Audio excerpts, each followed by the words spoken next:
Edmonton. Touchdown Elks.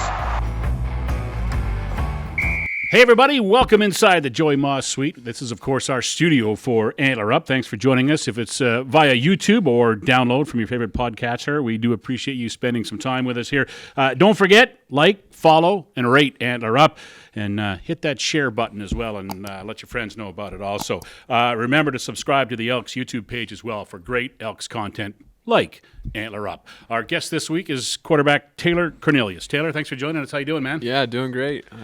Good. First time being in the suite, so excited to be here. Good. Welcome. Glad to have you. Born in Amarillo, Texas. Yep, born and raised in Amarillo, Texas. Went to a small high school right outside of Amarillo. 2A football, small school football. So I got to ask you off the bat, does the George Strait song get quoted to you a lot? Absolutely. That's usually what people, go to first when I tell them I'm from Amarillo. Can you get there by morning, right? Yeah, exactly. That's the question. Are you a country music fan?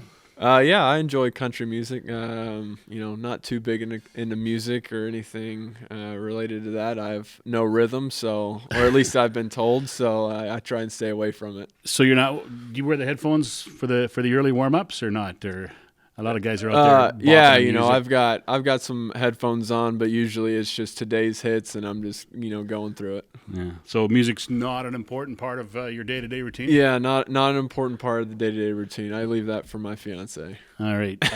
I guess you're not a music guy, but I understand you're a movie guy, right? Yeah, so movie guy. Once a week, day before the game, I'll go see a movie. That's kind of the routine I've been in since college and just stuck with it ever since. You do that on the road too?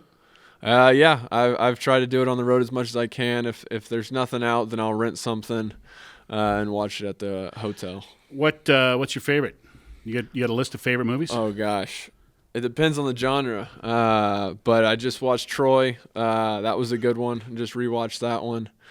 But off the top of my head, golly, I just a bunch. I mean, I like them all for sure. Are you a Netflix guy too, or not? Yeah, we watch Netflix for sure. Yeah. You say we? That's your fiance? Right? Yes. Yeah. How is it this year compared to last year? Because she wasn't here last year, right? Yeah, it's been a lot.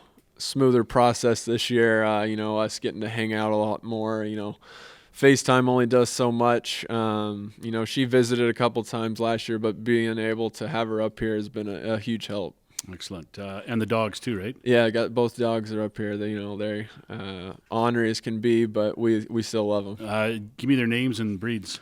Tyson is one of them. He's a boxer, obviously named after Mike Tyson. Had to throw that one in there. And then we've got a Great Dane mixed with something short, so she's got these little legs and a big old Great Dane body. But we still love her. But she's Reese. No sort of name or anything like that related to that one. All right. When did you start playing football? How old were you? Guys. Young as I could be. I don't know the exact age, but as soon as we could, play flag football, I was in it. You're from Texas, right? So yeah, exactly. It's religion down there. You're kind of born to play football, in it, right? yeah. In some sort of way. For sure. All right, Bushland High School, right? That's right. And I read you were football, basketball, track and field, and baseball. Yeah, I got to play all four sports, after the season was over, just got to roll right into the next one, and then baseball and track came around at the end of the year, and so got to do those at the same time. Cool. What's your track events? What'd you run? I was 110 hurdles and high jump, of all things, yeah. All right. Was football, I know you're a football player now, but was that your best sport growing up? If there was one sport, it was basketball. In high school for sure. I loved the game. More than anything. But we went to state in basketball. Got to go a long ways. Enjoyed the guys in the season for sure. When did there come a time where you had to kind of choose between one or the other? Yeah, going to a small school, not too many, recruiters are coming there for basketball. Started to get attention in football and realized that I had a much better future in this game than basketball. Football in Texas, we've all seen Friday Night Lights. Is it like that? Yeah, absolutely. I'm from a small town. Everybody talks about the one stoplight small town. We didn't even have a stoplight. So everybody came out to those games, filled the stands. We had to even get, some temporary stands thrown on the side. Everybody showed up from the town. So did the town shut down on Friday nights? I don't know about completely shut down, but, majority of the people were there. Yeah. And I imagine that, when you're treated like that and it's such a big deal when you're that age, you just want to keep going in the sport, I imagine, right? That's probably a big part of it. Yeah, absolutely. The love and the support from Bushland with me, in football was a huge part of it. We had some previous athletes go, pro in football as well, so I just kind of followed in their footsteps. I'm assuming, we said you're a movie guy, I'm assuming you've seen the movie? Absolutely.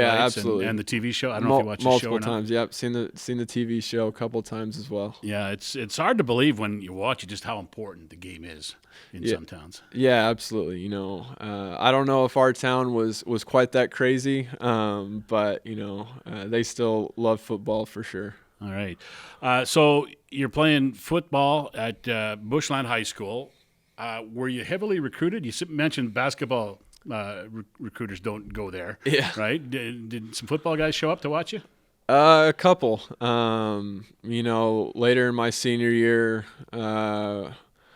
was getting recruited by Colorado State. Oklahoma State was there towards the end, but both of them were walk-on spots. Texas Tech offered me a walk-on spot, and then West Texas A&M and Fort Hays State were both Division II schools, and those were my only college offers. So I figured, why not take the chance and go to Oklahoma State and walk on, and spent good 5 years there, and the rest is history. And for those who don't get it, I guess the walk on, you're paying your own way then, right? You got to make the team. You didn't get that scholarship offer, right? A little bit of pressure going into that. Yeah, for sure. I was thankful and fortunate enough to have some parents that could help me out in that aspect of it, but ended up getting a scholarship into my second year there, and Gundy was very supportive of me, and I got to give all thanks to that guy. Yeah, talk about him. Mike Gundy's a coach. What was it like to play for him? He's a character. He's awesome, though. He's a player's coach. I know, everybody says that, but he really loves his guys and will go to war for them in any aspect, possible. Player's coach. They say that a lot about Chris Jones. Tell me about your experience and your relationship with Chris and how that's gone. Yeah, it's grown as the season, has gone the way it has, and I've gotten to know him at a much more personal level. Meeting with him and talking to him, and you learn about his family and how much he loves his kids and watches his girls' volleyball game on Facebook Live or FaceTime in his office after practices and stuff like that. Yeah, he's always watching film, even if it is even that. If it is girls basketball. Yeah, he's watching it. What's it like for you this year compared to last year? Last year, your head coach was an offensive guy. Mm-hmm. This year, head coach is a defensive guy. I remember talking to some offensive players last time around with Mike Riley. We were talking to Mike Riley about it, and he was saying it's kind of weird when Jason Moss came aboard as head coach and offensive coordinator. He says the offense has a good day, it's a good practice. With Chris Jones, when the offense has a good day, it's a bad practice. Right? Yeah, sometimes you get a sense like that, but that's to be expected with the defensive head coach. Today we were lucky enough to win Chicken Day out there. I feel like he was trying to dial some stuff up. He's a competitor at heart, and he doesn't like to lose, so it was good to get the win today. Yeah, that's one thing about him. He'll do anything to win. I mean, the length he goes to scout players, to find players, to bring players in, his winning's important. Yeah, absolutely. He doesn't want anything else but the best for us, and he wants to see us succeed. We talked about being at Oklahoma State. Walk me through those years and how it was for you. Because as you mentioned, you went as a walk-on. You ended up getting a scholarship after year two. Yeah. You didn't become the starter until your last year, correct? Yeah, so I walked on. Some guys left, ended up being fourth on the depth chart my true freshman year. Then the starter ended up getting hurt after the second game, so I got to dress the rest of the season. And crazy story was, the starter at the time, he was redshirt junior or something like that. And then we had a scholarship guy who came in the same class as me, and we would rep a play where if the starter's helmet came off, I would go in the game for one play, burn my red shirt, and hand the ball off and run off the field, and he'd go back in the game. But luckily that didn't happen. Got to keep my red shirt. The scholarship guy that came in with me ended up playing for 4 years. In my freshman year, he ended up playing the last 3 games of the season. So he left his senior year, and I got my final year, the 5th year. It's your college career is a little different from your CFL career, right? You kind of eased your way into the starter's role in college. You got thrown to the Wolves, or thrown to the Blue Bombers in this case, for your first start last year. What's the learning curve been like for you? Because quarterbacks it doesn't happen that way in the CFL. I mean, guys come in and they're on the practice roster for a year. They serve as a backup for a year, and then they get to be, then eventually they move into the starter's role. But you went right to it. What's that been like? Thrown into the fire. That's all right though. It was awesome. Coming into the season last year, I was, I had previous relationship with the head coach and Jamie. We talked before I came up and he, talked to me. He said, we got a veteran on the team, you can learn from him. I thought it was going to be a learning year and learn the CFL game, learn the offense and things like that, and then move from there. Obviously that changed and got thrown in there against the Blue Bombers, like you said, but I loved it. I wouldn't have it any other way. Learn by experience and getting out there, and now we're here. Learning on the job, I guess you probably learn quicker because you have to, right? Yeah, absolutely. Last year, I was still learning as the season was going on. I've said that before. But, getting a full season last year, learning the nuances of the game, how the defenses work, and how the offense works too. We run a similar style offense this year, verbiage wise. So coming in, it was a lot easier to comprehend. All right, let's go back to that week. I think it was like week 6 or 7 during the regular season last year. Walk me through that week and how you found out that you're going to start your first CFL game. Yeah, so we had a week 1, or not a week 1, a day 1 practice. The starter at the time, Trevor, he was good to go, went through the entire practice, got all the reps. I got scout team reps that day, and then day 2 came, and it was the last period of the day, ended up not being able to finish the last period, and I was thrown in there the last period of that day.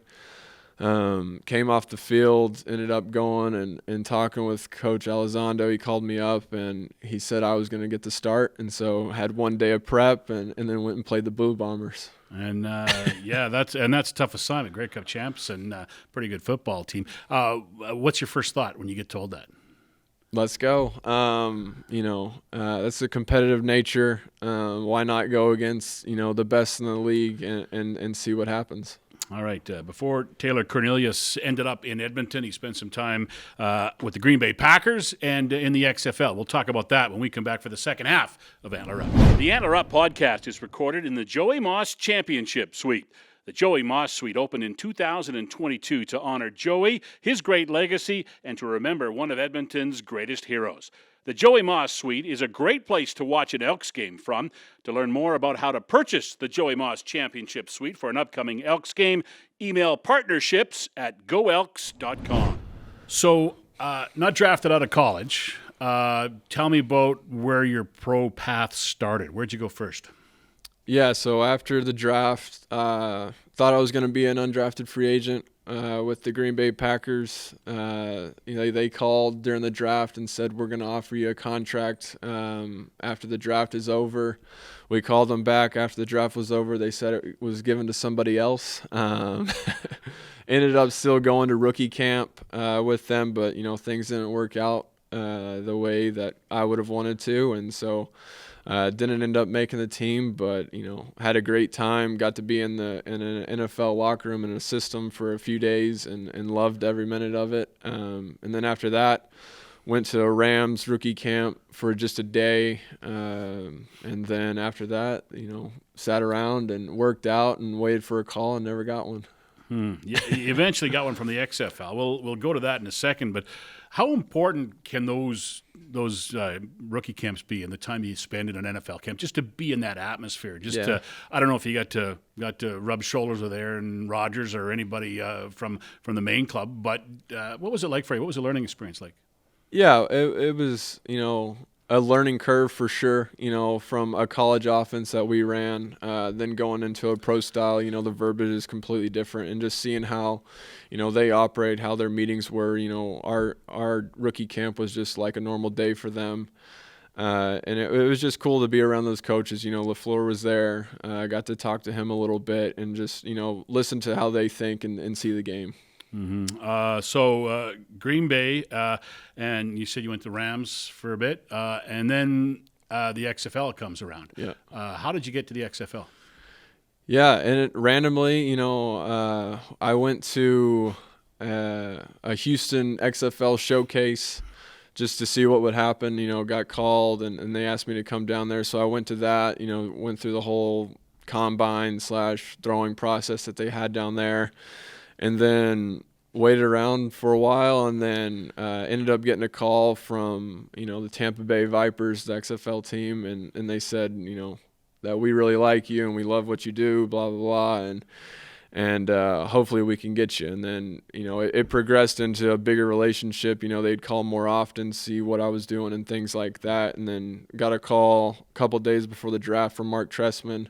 We spoke on the phone. He said, we're going to take you and just be patient and your name will get called. And he ended up telling the truth, and they called my name, and I've got to thank him a lot. He taught me a bunch about the game of football and how to be a pro and just the nuances of an offense. He's a pretty good football mind. I mean, he's so successful in the Canadian Football League. I mean, it must be, as a quarterback, must have been pretty cool just to be around him and just kind of soak up whatever you can. Yeah, absolutely.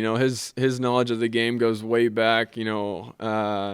He was still running, we'd pull up plays from when he was with the 49ers, and Jerry Rice is out there running routes and things like that. He's just showing us that, it might be an older offense, but it still works. And he was with the Bears too. And it was just, really cool to be around a guy that's seen so many great players and been on so many great teams. So before you end up going to the Vipers, did you get discouraged at all waiting for the phone to ring from the NFL after the experience with a couple of teams? How tough was that mentally on you waiting? Yeah, it's it's kind of been the same process my entire football career. Walked on, didn't end up getting to play until my senior year. Then NFL comes around, doesn't work out, and then XFL came around, and then week 1 I wasn't the starter, week 2 I was, and then it's just been the same repetitive process at every league I've been to. So you get signed, you're on a team, now all of a sudden the league folds. Yeah. What do you remember about the day you heard, and how did you find out about it? Yeah, so we were headed out to practice. We were about to play the St. Louis team. I can't even remember what they were called. Then we were going out to practice, and right before that, we saw that the NBA had just closed their doors and shut down, and we were like, we're the XFL, there's no way we're playing this game this week. We ended up, having a full day of practice, but came back in, ended up going home, and they told us just to wait by our phones and we'll see what happens. Got a call from our quarterback's coach. He said it'll be 2 weeks shutdown, and then we're playing. It's a long 2 weeks. Long 2 weeks. Ended up, not being 2 weeks. Got a call a couple days later and said that the league was folding, and they were going to continue paying our base contracts that we had through the rest of the year. Ended up not happening either. Vince McMahon filed for bankruptcy, and we were all unemployed. Yeah, I'm listening to your story, and I mean, do you feel like you kind of been an underdog your whole career so far in football? Yeah, I'd say so. My mom always says it's going to be a hell of a story when it's all over. That's cool. What was it like growing up? Brothers or sisters? One older brother. One older brother who play football? He did. Ended up not playing football his, last 2 years in high school. Ended up just sticking to basketball and baseball. He's in the Navy now, enjoying that, living in Japan, getting to see a lot of cool places. A little bit jealous, but that's okay. So he's watching Elk games online, I'm guessing. Have your parents been up to watch you play much? Yeah, my dad's been up a few times. My mom watches every game back home. But my dad, tries to make it up as often as he can.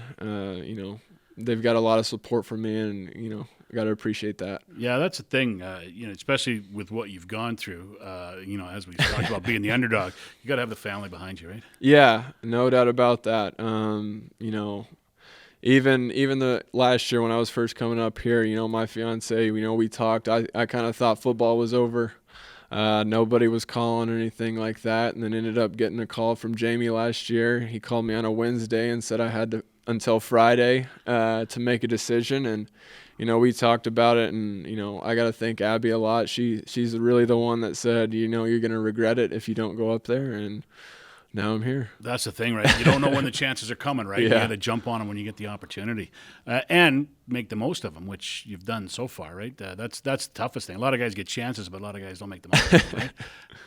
Yeah, I knew I couldn't mess this one up. What's it been like this year talking about that? There's been a lot of guys in and out, whether it be by injury or just by player transaction. This team, there's been a lot of guys through that dressing room this year. What's that been like from the inside?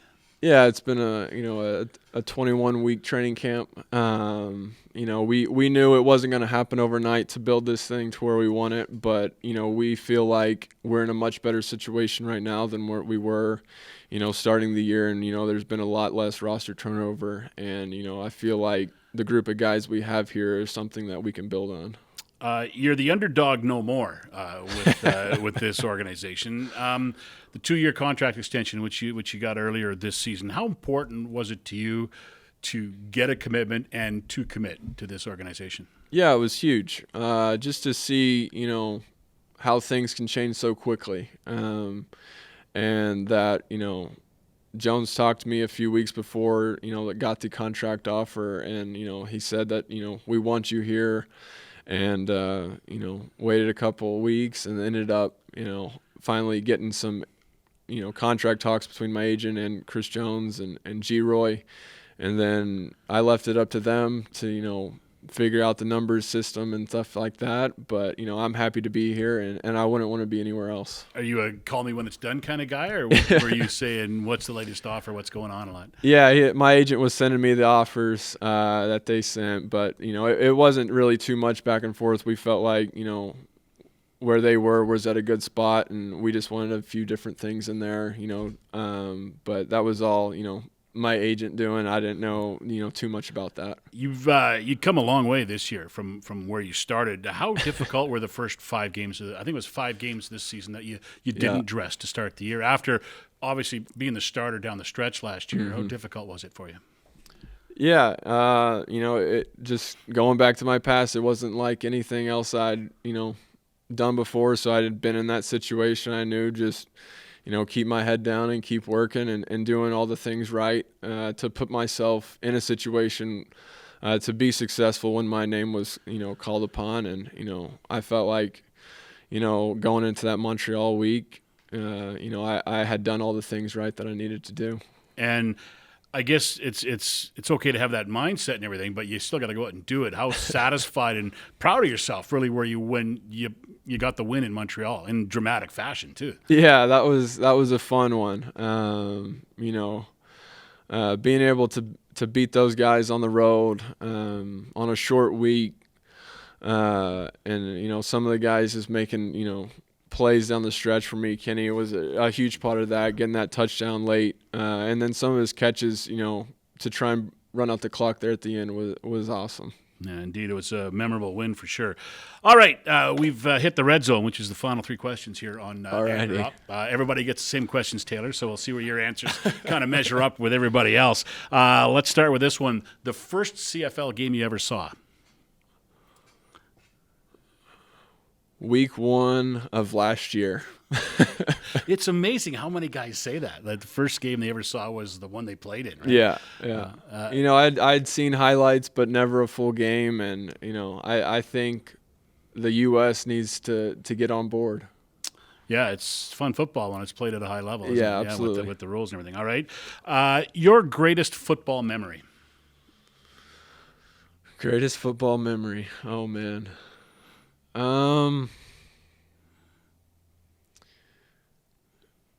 Shoot, probably getting, the win in Montreal.